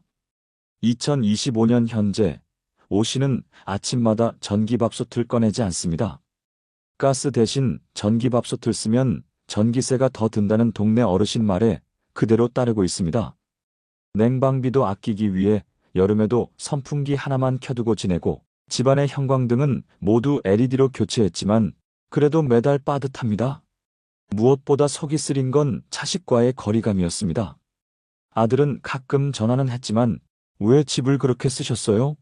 라는 말 한마디에 그날 이후 연락이 끊겼습니다. 주택연금을 신청할 당시만 해도 나중에 남은 금액은 자식에게 상속되니까 괜찮다는 설명을 들었지만 목돈 인출과 이자 누적 그리고 최근의 집값 하락으로 인해 그 기대는 사라졌습니다. 오 씨가 신청한 당시 아파트는 4억 8천만 원 정도의 시세였지만 지금은 4억 원 언저리까지 떨어졌고 연금 누적 수령액은 이미 3억 원을 넘어섰습니다. 계약서에는 초과 손실은 국가가 책임진다는 문구가 있었지만 막상 자식에게 남겨줄 게 아무것도 없다는 사실이 오 씨에게는 큰 허탈감으로 다가왔습니다. 더 무거운 건 이 집을 처분하거나 이사조차 할 수 없다는 점이었습니다. 연금 계약 이후 이 집은 담보로 설정되어 주택연금을 중도 해지하지 않는 한 팔 수 없고 이동도 어렵습니다. 그래서 오 씨는 지금도 매달 같은 연금액을 받으며 물가와 병원비에 쫓기듯 살아가고 있습니다. 여름에는 옷을 적셔 벗어놓고 말리는 것으로 냉방을 대신하고 겨울엔 전기장판 한 장으로 버팁니다. 가끔 생각합니다. 그때 목돈만 꺼내지 않았더라면 지금도 연금은 넉넉했을까? 하지만 돌이킬 수 없습니다. 오 씨에게 남은 건 줄어든 연금, 높아진 생활비, 그리고 멀어진 자식뿐입니다. 여러분 어떠시나요? 위의 사례는 정말 비참하고 서글픈 인생 아닌가요? 하지만 지금부터 소개해드리는 사례는 정반대의 선택으로 행복한 노후를 보내고 있는 분을 소개해드리겠습니다. 전남 여수에 사는 심인수 씨, 올해 68살입니다. 그는 평생 식자재 유통 일을 하며 새벽마다 시장을 돌았습니다. 몸은 힘들었지만 자식에게 손 안 벌리는 삶이 목표였기에 30대 중반부터 매달 10만 원씩 노후 자금을 모으기 시작했습니다. 서툴고 작은 돈이었지만 자식 결혼식 비용은 사전에 분리해놓고 나머지는 오로지 본인과 아내의 노후를 위해 썼습니다. 60을 넘기고 은퇴한 후에도 그는 불안하지 않았습니다. 퇴직금 1억 2천만 원 중 절반은 즉시 안정적인 은행 정기예금으로 묶어뒀고 남은 절반은 소액 분산 채권형 펀드로 분산 투자했습니다. 무턱대고 부동산에 올인하지 않았고 누군가 수익형 상가가 대세라고 해도 흔들리지 않았습니다. 그가 살고 있는 집은 25년 된 소형 아파트입니다. 크지도 새롭지도 않지만 그는 그 집을 노후의 기반으로 삼고 일찍부터 주택연금에 관심을 가졌습니다. 그러나 성급하게 신청하지 않았습니다. 오히려 그는 집값 흐름, 연금 개정 시기, 그리고 자신의 소비 패턴까지 분석한 뒤 2024년 2월 직전, 주택연금 개정 직전 마지막 유리한 시점을 택해 가입했습니다. 집값은 5억 3천만 원, 수령 금액은 매달 58만 원이었습니다. 하지만 그는 절대 목돈 인출은 하지 않았습니다. 지금 당장 1,000만 원이 필요한 순간이 와도 그건 나의 계획을 흔드는 유혹이다. 그는 그렇게 스스로와 약속했고 그 약속을 지금까지 지켜오고 있습니다. 지금 그는 국민연금 월 75만 원과 주택연금 58만 원, 그리고 소액 투자 수익으로 매달 150만 원 내외의 생활비를 확보하며 적정 소비, 저소비의 균형 있는 노후를 보내고 있습니다. 무엇보다 인상적인 건 그의 하루 일과입니다. 아침 8시에 일어나 동네 경로당에서 노래교실과 요가 수업을 듣고 점심은 복지관 식당에서 5,000원의 정식으로 해결하며 오후에는 여수 시립도서관에서 책을 읽는 시간을 즐깁니다. 이렇게 안정적인 생활이 가능했던 배경에는 미리미리 준비된 마음가짐과 쉽고 안전한 선택을 꾸준히 지킨 태도가 있습니다. 자식과의 관계도 돈으로 엇나가지 않았습니다. 아버지, 어떻게 이렇게 꼼꼼하게 준비하셨어요?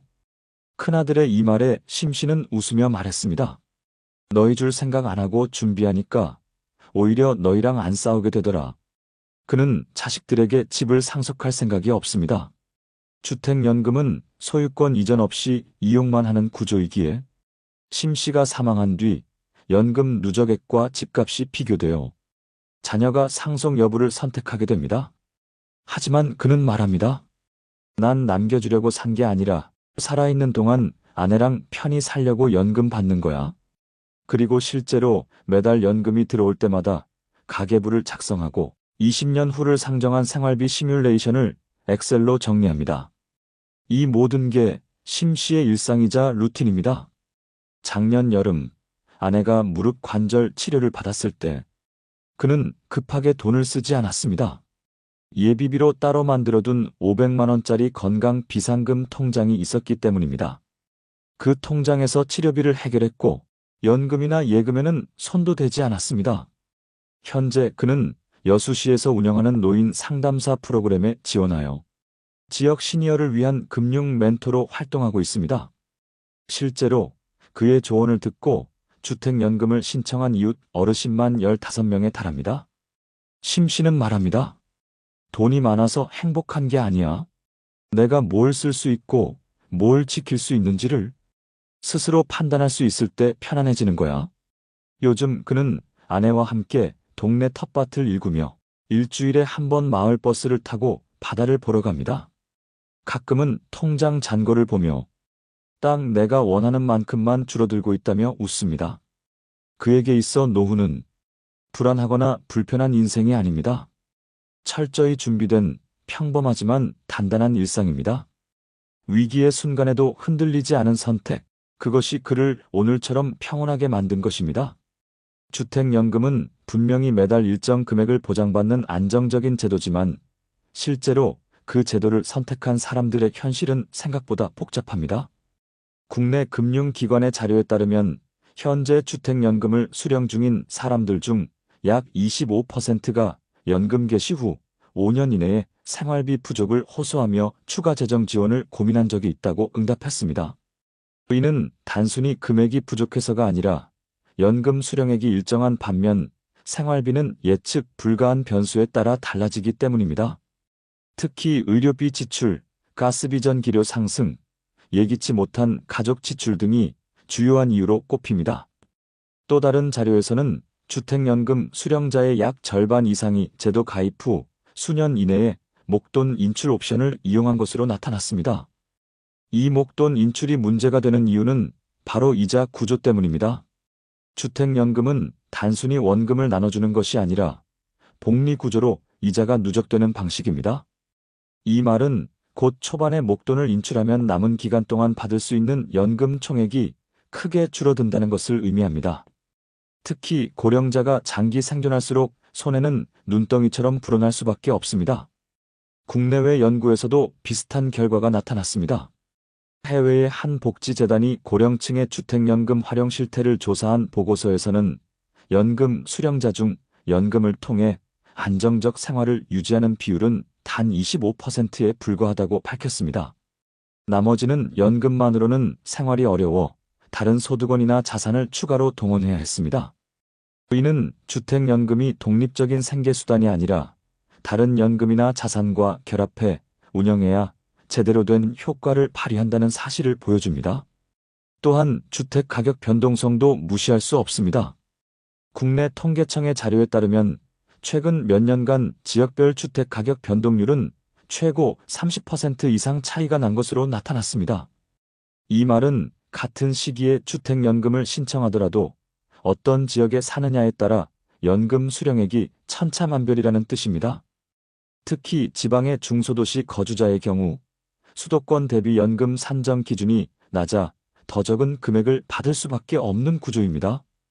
전문가들은 이런 현실을 두고 주택연금은 결국 언제, 어떤 조건에서 얼마나 정확히 이해하고 가입하느냐에 따라 가가치가 완전히 달라지는 제도라고 말합니다. 특히 한국처럼 평균 기대 수명이 계속 늘어나고 있는 사회에서는 단순히 월 몇십만 원의 연금만으로는 노후 생존을 장담하기 어렵다는 지적도 나옵니다. 실제로 통계청은 2030년이면 국민 절반 이상이 60대 이상이 될 것이라고 내다보고 있으며 이로 인해 고령자 복지 정책은 물론 개인의 노후 설계에도 큰 변화가 필요하다고 강조하고 있습니다. 무엇보다 주택연금의 구조적 특성 중 하나는 한번 신청하면 되돌리기 어렵다는 점입니다. 초기에는 집값 기준으로 연금액이 정해지고 그 기준은 이후 변경이 어렵습니다. 그런데 최근 몇 년간 급등했던 부동산 시장이 안정세를 보이면서 시세 하락 구간에서 연금을 신청한 경우엔 향후 상속 가능 금액이 대폭 줄어들 수 있습니다. 반대로 집값이 다시 올라가더라도 가입 당시 금액 기준은 변경되지 않아 이익을 보기는 어렵습니다. 결국 이 제도는 타이밍이 무엇보다 중요하다는 사실을 다시 한번 확인시켜 줍니다. 이처럼 주택연금은 단순한 제도처럼 보이지만 그 안에는 복잡한 금융 구조와 삶의 리스크가 숨어 있습니다. 특히 기대 수명 증가, 의료비 상승, 고립된 노후라는 현실이 맞물릴 경우 단지 한 달 몇십만 원의 연금만으로는 충분하지 않을 수 있습니다. 전문가들은 입을 모아 말합니다. 주택연금은 당신의 삶을 지켜줄 수 있는 하나의 수단일 뿐 전부는 아니다. 따라서 이 제도를 이해할 때는 단지 수령액만이 아니라 수명, 건강, 자녀 관계, 주택시장 흐름까지 종합적으로 고려해야 한다는 것입니다. 한국 사회가 점점 고령화됨에 따라 주택연금에 대한 수요는 계속 늘어나고 있지만 앞서 살펴본 사례들처럼 연금만으로는 해결되지 않는 노후의 현실을 마주하게 되는 경우도 적지 않습니다. 그렇다면 우리는 이 문제를 어떻게 풀어가야 할까요? 우선 가장 중요한 것은 제도에 대한 정확한 이해와 계획입니다. 전문가들은 주택연금을 신청하기 전에 본인의 자산 구성, 기대 수명, 건강 상태, 가족과의 관계, 거주 지역의 부동산 시세 흐름까지 총체적으로 고려해야 한다고 말합니다. 특히 무조건 늦게 신청할수록 유리하다는 통념이나 월 수령액이 높으면 무조건 좋다는 단순한 계산만으로 접근하지 않아야 합니다. 이러한 판단을 돕기 위해 대한민국 일부 지자체에서는 매우 실질적인 프로그램들을 운영 중입니다. 예를 들어 서울특별시 50플러스 재단에서는 만 50세 이상 시민을 대상으로 중장년 자산관리 상담 서비스를 운영하고 있습니다. 이 프로그램은 연금 활용, 부동산 매각, 주택연금 활용 전략 등 다양한 주제를 다루며 신청자들은 전문 재무설계사와 1대1로 상담을 받을 수 있습니다. 또 부산광역시의 노후생활설계 통합지원센터에서는 고령층 시민을 대상으로 생애주기별 자산 설계 교육과 무료 재무검진 프로그램을 제공하며 실제로 이 서비스를 이용한 이들의 만족도는 매우 높다는 평가를 받고 있습니다. 이런 프로그램은 단순 정보 전달이 아니라 개개인의 조건에 맞는 시뮬레이션을 기반으로 실질적인 조언을 제공하기 때문에 주택연금과 같은 중요한 제도에 대한 판단을 내리기 전에 반드시 활용해 볼 만한 자원입니다. 또한 각 지자체에서는 돌봄 서비스와 연계한 주거 연계형 커뮤니티 케어 정책도 점차 확대하고 있습니다. 예컨대 광주광역시에서는 주택을 담보로 연금 수령을 하면서도 같은 지역 내 거점 복지관이나 노인 복지센터와 연결해 의료 돌봄, 식사 등을 동시에 지원받는 형태의 프로그램을 운영 중입니다. 이러한 지역 기반 모델은 고립된 주거지에서 혼자 노후를 버티는 대신 공동체 기반의 안전망 안에서 경제적, 사회적 지원을 동시에 받게 해줍니다. 해외 사례도 눈여겨볼 만합니다. 일본은 이미 고령화 선진국으로서 영목이지 연금과 함께 지방정부 연계형 노후 생활보장 제도를 운영하고 있습니다. 도쿄와 오사카 등 주요 지자체는 노인 단독 가구를 대상으로 자산 상태와 건강 상태를 종합평가한 후 개인에게 적합한 재무관리 프로그램과 공공주택 전환 옵션을 동시에 안내하고 있으며 해당 제도를 이용한 고령자는 연금 주거 돌봄이라는 세 가지 축을 동시에 안정적으로 확보하고 있습니다. 독일 역시 장기요양보험과 연계된 노인 생활안정 시스템을 통해 재산이 부족한 고령자에게는 주택연금 방식 대신 공공주택 전환과 생활수당 연계를 적극 권장하고 있으며 민간 금융기관이 아닌 국가기관이 연금 지급을 전담함으로써 사적 금융 리스크를 줄이는 구조를 만들어 놓았습니다. 이런 나라들의 공통점은 단순히 주택을 활용하라는 조언에 그치지 않고 그 주택을 기반으로 어떻게 살아갈 것인가까지 고민하는 시스템이 구축되어 있다는 점입니다. 결국 우리는 단순히 주택연금이라는 상품 하나에 기대기보다 국가와 지자체가 제공하는 제도적 안전망을 최대한 활용하고 가능하다면 사전에 전문가와 상담을 진행하여 내 상황에 맞는 맞춤 전략을 세우는 것이 무엇보다 중요합니다. 특히 지자체 프로그램은 대개 무료로 제공되며 가까운 주민센터나 복지관, 노인종합상담센터를 통해 쉽게 접근할 수 있기 때문에 활용도가 매우 높습니다. 은퇴 후 선택의 시기가 오기 전에 지금 당장 나에게 맞는 정보와 상담을 통해 나의 자산과 삶을 설계하는 것이 결국 우리가 마지막까지 품위 있게 살아가는 가장 현실적인 길이 아닐까요? 남은 시간을 채우는 건 돈이 아니라 마음입니다. 바람이 불어도 나무는 스스로를 흔들지 않습니다. 지켜야 할 집이 있다는 건 결국 내가 나를 지킬 수 있다는 뜻입니다. 여러분, 오늘 영상에서 보신 두 사람의 삶을 떠올려 보셨나요? 한 사람은 무심코 꺼내 쓴 목돈 한 장으로 10년 넘게 불안과 후회 속에서 살아가고 있습니다. 자식에게 미안함만 남기고 정작 자신은 매달 전기장판 하나로 겨울을 버티며 살고 있죠. 반면 또 다른 한 사람은 작은 집 한 채를 지키기 위해 매 순간 선택을 고민하고 또 준비했습니다. 자식에게 부담 주지 않겠다는 결심, 연금을 신청하기 전 10번 넘게 상담을 받은 노력, 그 모든 선택이 지금의 평온한 삶을 만들어낸 것입니다. 여러분, 우리의 노후는 어느 날 갑자기 찾아오는 것이 아닙니다. 어쩌면 지금, 이 순간 우리가 내리는 작은 결정 하나가 앞으로의 30년을 만들어갈지도 모릅니다. 노후가 두렵다고요? 괜찮습니다. 우리는 지금부터 다시 시작할 수 있습니다. 단 한 번의 신중한 선택, 그리고 조금 더 자신을 아끼는 마음만 있다면 우리 모두는 누군가에게 기대지 않아도 괜찮은 삶을 살아갈 수 있습니다. 이제는 더 이상 자식만을 바라보는 노후가 아니라 스스로 중심을 잡고 살아가는 노후를 선택해야 합니다. 그것이 바로 우리 자신을 위한 존엄이고 우리 세대가 다음 세대에게 남겨줄 수 있는 가장 따뜻한 유산일지도 모릅니다. 여러분, 이제는 누구보다도 자신을 아껴주세요. 여러분이 걸어온 그 길이 누구보다 값진 여정이었음을 당신 스스로 믿고 지켜주시길 바랍니다. 감사합니다.